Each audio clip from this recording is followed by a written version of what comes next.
The shattering of glass pierced the quiet evening as Vincent Lawson rushed to pick up his 6-year-old daughter, Lily, from the neighbor's apartment. The sound had come from 2 doors down from the penthouse that had been recently occupied by a mysterious woman who kept to herself. Vincent hesitated only a moment before making a split-second decision. "Lily, stay with Mrs. Peterson for just a minute longer, okay, sweetheart?" Vincent said, kneeling to his daughter's level. "But Daddy, you promised ice cream," Lily protested, her brown eyes wide with disappointment. "I know, and we'll get it. I just need to check on something. It'll take 2 minutes, tops." He kissed her forehead and nodded gratefully to his elderly neighbor who had been a godsend since his wife's passing 3 years ago. Vincent jogged down the hall toward the source of the commotion. Living in the most modest apartment in an otherwise upscale building was a strange quirk of fate. His late wife had inherited the tiny 1-bedroom from her grandmother, protected by rent control. It was the only way a struggling construction worker with inconsistent employment could afford to live in this part of the city. As he approached the penthouse, he heard a woman's voice, tight with controlled fear. "Nathan, you need to leave. Now, I've already called security." "Security won't come, Danielle. I made sure of that. We need to talk about the future." The man's voice was eerily calm. Vincent didn't hesitate. He pounded on the door. "Everything okay in there?" Silence fell. Then the door cracked open, revealing a strikingly beautiful woman with auburn hair and frightened eyes. Behind her stood a tall man in an expensive suit, his posture rigid with anger. "I'm fine," the woman said unconvincingly. "Just a small disagreement." Vincent noted the broken vase on the floor, the way she positioned herself behind the door as a shield. "I heard glass breaking. Sounded serious." "It's none of your business," the man Nathan snapped. "This is a private matter between Danielle and myself." Something in Vincent's gut told him not to walk away. "Madam, do you want this man to leave?" Her hesitation was brief but telling. "Yes," she said finally. "Yes, I do." Nathan stepped forward, his face contorting. "Danielle, we've discussed this." "Your confusion, the lady asked you to leave," Vincent interrupted, straightening to his full 6'2" frame. His years working construction had given him a solid build, and while he wasn't looking for trouble, he wouldn't back down either. "Do you have any idea who I am?" Nathan hissed. "Or who she is?" "Don't care," Vincent replied simply. "All I know is she wants you to leave." Danielle O'Connor watched the exchange with widening eyes. She had grown accustomed to people kowtowing to Nathan Eastman, one of her company's major investors and her persistent, increasingly unstable suitor. Watching this stranger, clearly not wealthy, dressed in worn jeans and a faded t-shirt, stand his ground was both surprising and strangely moving. Nathan's face darkened. "This isn't over, Danielle." He brushed past Vincent, deliberately knocking his shoulder against him. Once he had disappeared down the hall, Vincent turned to Danielle. "You sure you're okay? Should I call the police?" "No police," she said quickly. "But thank you." "That was brave of you," Vincent shrugged. "Not brave, just decent. Look, if he comes back and gives you trouble, I'm in 304. Name's Vincent Lawson." "Thank you, Vincent," she smiled, a genuine smile that transformed her face. "I'm Danielle." "Daddy?" a small voice called from down the hallway. Vincent turned to see Lily bouncing on her toes beside Mrs. Peterson. "Ice cream time," Vincent said with a grin. "Duty calls." Danielle watched him walk away, scooping up his daughter with ease and swinging her around, her giggles echoing in the hallway. Something about the simple interaction left an unexpected warmth in her chest. Vincent thought little more about the encounter until 3 days later, when he returned home from a construction job to find a package outside his door. Inside was a handcrafted wooden toy castle, exquisitely detailed with a note. "For your daughter. A small thank you for your help." He stared at the gift, puzzled. It was clearly expensive, far too extravagant for a simple neighborly gesture. That evening, after Lily had fallen asleep, still clutching one of the castle's tiny wooden knights, Vincent found himself knocking on Danielle's door. She opened it looking different than he remembered, more casual in yoga pants and a simple t-shirt, hair pulled back in a ponytail. Still beautiful but approachable. "The castle is too much," he said without preamble, holding out the gift box. Danielle's smile faltered. "You don't like it." "It's not that. Lily loves it, but we can't accept something so expensive." Her expression softened. "Please, it's nothing really." Vincent's pride warred with his desire to see Lily happy. "Look, I appreciate the gesture, but I don't want my daughter getting used to things I can't provide." Understanding dawned in Danielle's eyes. "I didn't think about it that way. I'm sorry." She hesitated. "What if we compromise? Let her keep it, and in exchange, you two join me for dinner tomorrow. I'm still new to the building, and honestly, I could use the company." Vincent studied her for a moment. There was something vulnerable in her invitation that resonated with him. "Okay, but I'm cooking. Fair warning, it'll be spaghetti. It's about the only thing I can make that doesn't involve a microwave." Danielle laughed, a melodious sound that made Vincent smile despite himself. Spaghetti sounds perfect. The next evening, Vincent arrived with Lily and a grocery bag of ingredients. Danielle's penthouse was stunning, sleek, modern, with floor-to-ceiling windows overlooking the city. But what struck him most was how unlived in it felt. No personal photos, no clutter of daily life. Lily, however, was immediately enchanted. "Your house is like a princess castle," she declared, spinning around the vast living room. "Is it?" Danielle looked around as if seeing it through new eyes. "It doesn't feel much like a home yet." "Daddy says home is where your heart feels safe," Lily informed her seriously. Danielle's eyes met Vincent's over Lily's head. "Your daddy is a wise man." As Vincent prepared dinner in her barely used kitchen, Danielle sat at the counter, watching him work. "So what do you do, Vincent?" "Construction, mostly. I take whatever jobs I can get." He didn't mention the struggle to find consistent work since the recession, or the medical bills still lingering from his wife's illness. "What about you? What brings you to our humble building? Most people with penthouses like this live in trendier neighborhoods." Danielle hesitated. "I needed a change of scenery. And security. This building has good security." Vincent nodded, not pressing further, though he was curious about the man who had frightened her. "Well, 304 is always open if you need a safe place." Dinner was surprisingly comfortable. Lily dominated the conversation, regaling Danielle with stories about kindergarten and her collection of rocks that were actually dinosaur eggs in disguise. Vincent apologized more than once for his daughter's chatter, but Danielle waved him off, clearly enchanted by the little girl. "I never had siblings," she told Vincent as they cleaned up after Lily had fallen asleep on Danielle's plush couch. "And my parents were distant. Being around Lily is like seeing childhood how it should be." Vincent glanced at his sleeping daughter. "She makes everything worthwhile." After her mother died, there were days I couldn't imagine getting out of bed. But Lily needed breakfast, needed to get to preschool, needed her dad, so I got up. "She's lucky to have you. I'm the lucky one." Vincent dried his hands on a dish towel. "We should get going. Thanks for having us." "Thank you for cooking. It's been a long time since I've had a homemade meal." Danielle walked them to the door, gently tucking a stray curl behind Lily's ear as Vincent carried her. "Maybe we could do this again." Vincent found himself nodding. "I'd like that." Over the next few weeks, a routine developed. Twice a week, Vincent and Lily would join Danielle for dinner, sometimes at her apartment, sometimes at theirs. Vincent insisted on cooking, uncomfortable with the idea of Danielle spending money on them, though he couldn't shake the feeling that there was something she wasn't telling him about her financial situation.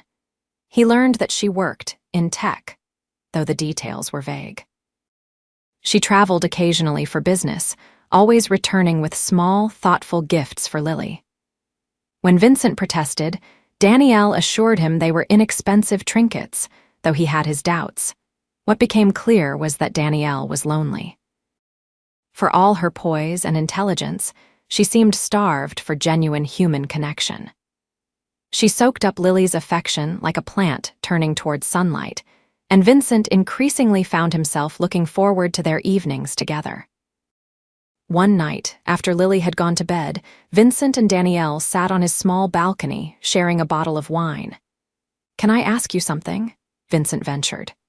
"That night with that guy Nathan, who was he?" Danielle stiffened, then sighed. "An investor in my company, he's been." Persistent in his attention, despite my clear lack of interest. "Your company?" A flash of something concern crossed her face. "I should have been clearer, I'm not just in tech. I founded Orbit Soft." Vincent stared at her. Orbit Soft was one of the country's largest software companies. "You're Danielle O'Connor? That Danielle?" She nodded, watching him carefully. "Why didn't you tell me?" "Because this," she gestured between them, "this friendship, it feels real. People treat me differently when they know who I am, what I'm worth." Vincent leaned back, processing this revelation. It explained the expensive gifts, the vague answers about her work. So that guy Nathan. He's been trying to leverage his investment into a personal relationship. When I made it clear I wasn't interested, he became fixated. Started showing up places, sending gifts, calling at all hours. That night, he somehow got past building security. "Have you reported him?" "It's complicated. His family has connections to my board, and honestly, until that night, it was just uncomfortable, not threatening." She looked away. "I moved here hoping for anonymity, for space to breathe." Vincent reached across the small table, taking her hand. "Well, your secret's safe with me," she smiled, visibly relieved. "Thank you." The following week, Vincent was laying tile in a downtown office building when his phone rang. Danielle's number flashed on the screen. "Vincent?" Her voice was tight with fear. "He's here, outside my door." Vincent's stomach dropped. "Nathan, did he get into the apartment?" "No, but he's pounding on the door, shouting, building security isn't answering." "I think he might have bribed someone." "I'm on my way. Call 911, Danielle." "I can't. If this hits the press." She sounded close to tears. "Lock yourself in the bathroom. I'll be there in 20 minutes.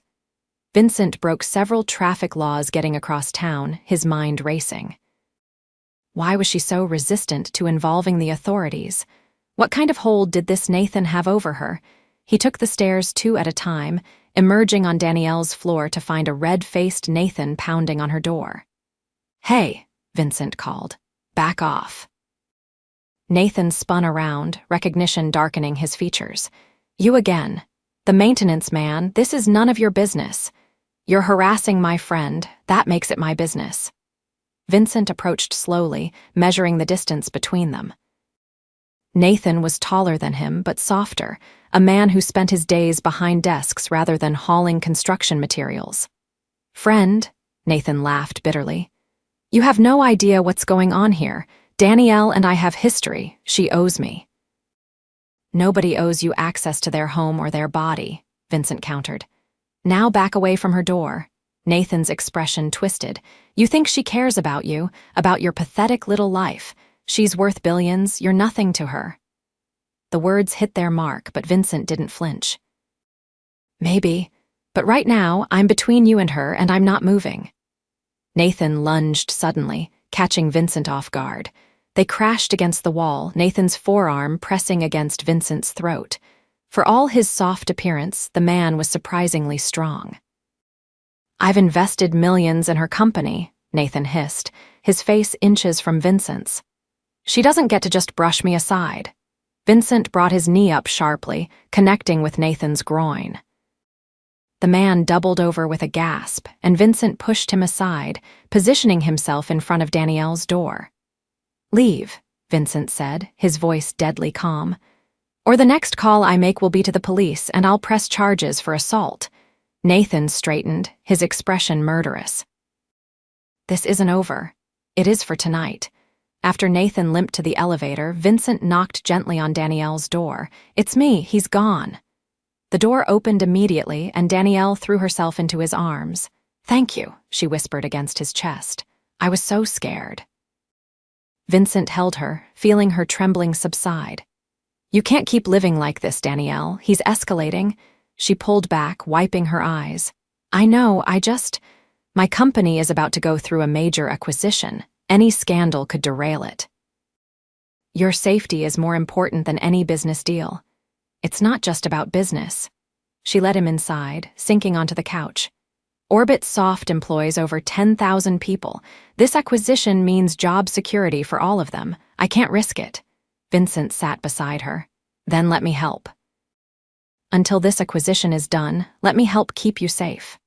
Danielle studied him, her expression softening. Why would you do that? Because I'm falling in love with you, Vincent thought, the realization hitting him with surprising clarity. Instead, he said, because it's the right thing to do. For the next 2 weeks, Vincent adjusted his work schedule to be available whenever Danielle needed to leave her apartment. He installed additional security on her door and gave her a spare key to his place as a safe haven. When she traveled for business, he checked her apartment daily. Lily, perceptive as always, noticed the change in their routine. Are you and Miss Danny having a sleepover? She asked one morning, catching Vincent making coffee for Danielle, who had spent the night on their couch after a particularly unsettling phone call from Nathan. No, sweetheart. Miss Danny just needed a safe place to sleep. Because of the bad man. Lily's eyes were wide. Vincent knelt to her level. How do you know about that? I heard you talking. Is Miss Danny your girlfriend now? Vincent felt his face warm.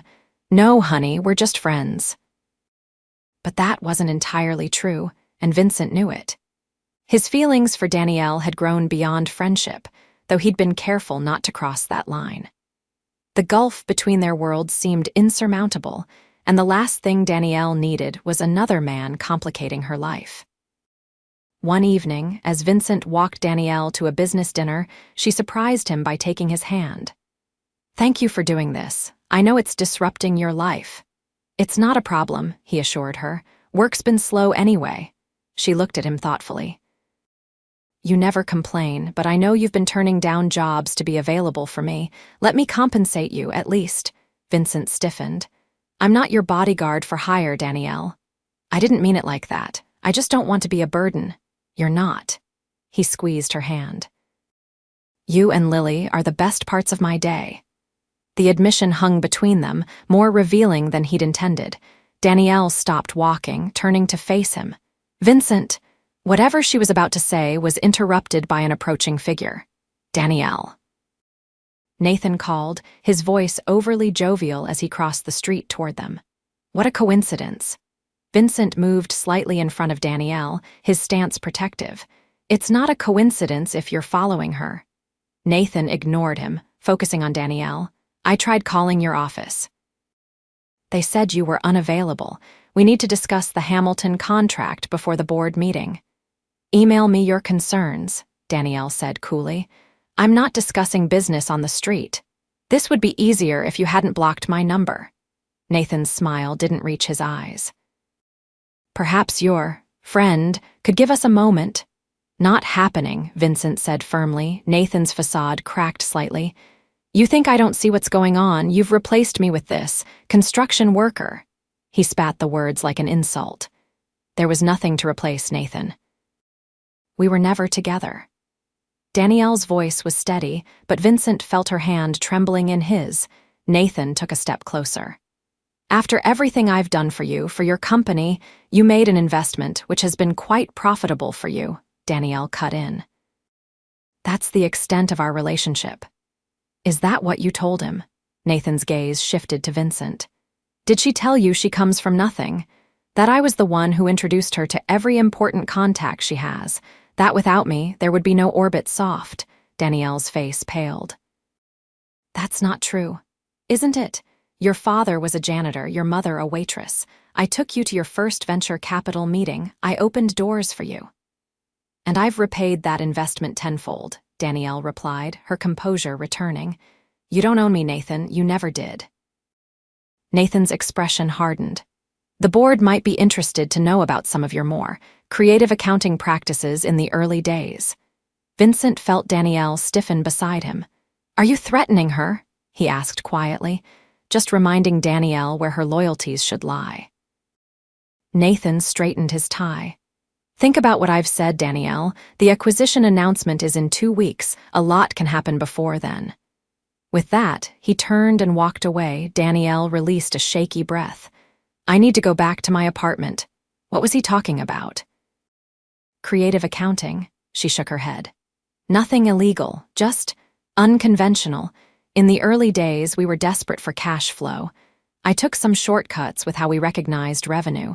It was all corrected before we went public, but if Nathan spins it the right way, it could look bad. Back at her apartment, Danielle paced anxiously. I should never have trusted him with so much information about the company, about my past. Your father was a janitor, Vincent asked gently. She nodded, stopping her pacing. Does that surprise you a little? You seem so, at ease with wealth. It's all learned. My parents worked themselves to the bone so I could go to college. I started Orbit Soft in my dorm room. She sat beside him on the couch. That's why this acquisition matters so much. It's not just about business. It's about proving that people like me like us belong at the table. Vincent felt a surge of admiration for her. I think you've more than proven that. Not if Nathan destroys everything I've built. She rubbed her temples. He's going to make good on his threats. I know him. Then we beat him to it. Vincent leaned forward. Go public with everything. The stalking, the threats, even the accounting stuff. Control the narrative. It could tank the acquisition. Or it could show that you're transparent and ethical, that you're being targeted by someone with a personal vendetta. Danielle considered this, her brilliant mind visibly working through scenarios. It's risky. So is waiting for Nathan to make his move. She nodded slowly. I need to call my PR team. The next morning, Orbit Soft issued a press release detailing Nathan Eastman's pattern of harassment, including security footage from Danielle's building showing him attempting to force his way into her apartment. It also addressed the accounting practices Nathan had threatened to expose, explaining the context and the corrections made years earlier. The response was immediate and overwhelmingly supportive. Other women in tech came forward with similar stories about Nathan. By afternoon, his own company had placed him on administrative leave pending an investigation. That evening, Vincent found Danielle on his doorstep, her eyes bright with unshed tears. It worked, she said as he let her in. The acquisition partner called. They're still on board. And Nathan's been served with a restraining order. That's fantastic, Vincent said, genuinely happy for her. None of it would have happened without you. She moved closer to him. You gave me the courage to stand up to him. You always had that courage, Danielle. You just needed a reminder. She shook her head, smiling. No, it was more than that. You made me feel safe enough to be vulnerable, to take risks. She took a deep breath. And you made me fall in love with you. Vincent stared at her, momentarily speechless. Danielle, I know it's complicated. I know there are a million reasons why it might not work, but these past weeks, being with you and Lily, it's the first time in years I've felt like I belonged somewhere, with someone. Vincent closed the distance between them, cupping her face in his hands. I love you too, have for a while now. Their first kiss was tentative, then deepening with shared emotion. When they parted, Danielle rested her forehead against his. So what now? Now we take it one day at a time, Vincent said. Figure it out together. Daddy, Lily's sleepy voice came from the hallway. Is Miss Danny having another sleepover? Vincent laughed, keeping an arm around Danielle's waist. Would that be okay with you, Lilybug? Lily nodded vigorously, suddenly wide awake. Can we have pancakes for breakfast? Miss Danny makes the best pancakes. I think that can be arranged, Danielle said, her eyes meeting Vincent's with shared amusement. 6 months later, Danielle stood in Vincent's apartment, their apartment, now surveying the modest space that had become more home to her than any luxury penthouse ever had. The acquisition had gone through successfully, making her company even more secure, but the real changes in her life had been personal rather than professional. Vincent came up behind her, wrapping his arms around her waist. Second thoughts, he murmured against her ear, about moving in here. Never. She turned in his arms. Though we might need to consider a slightly bigger place eventually, for Lily's sake. She seems pretty happy sharing her room with you.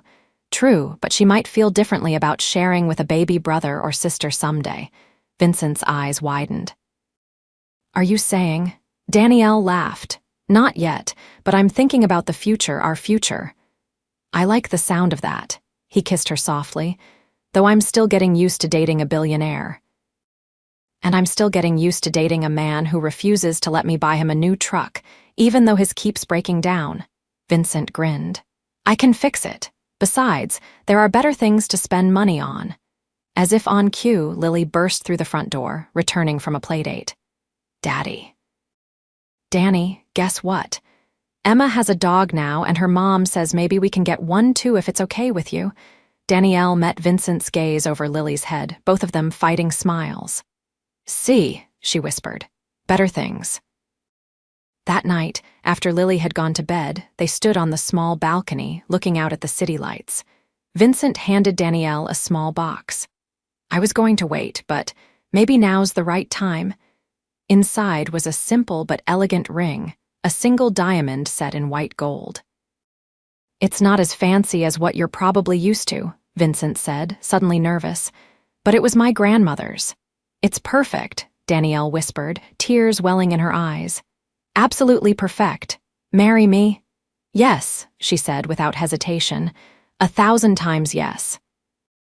As they sealed the promise with a kiss, Danielle marveled at how differently her life had turned out than she'd expected. All her success, all her wealth, none of it compared to the feeling of Vincent's arms around her, of Lily's trust, of belonging to a family built on love rather than obligation. From the worst night of her life, terrified in her apartment with Nathan pounding on her door, had come the greatest gift. A man brave enough to stand up for a stranger, kind enough to open his heart and home to her, and loving enough to see past her wealth to the woman beneath. What are you thinking? Vincent asked, noticing her introspective expression.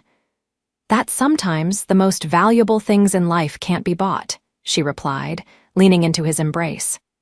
And I'm the richest woman in the world because of it.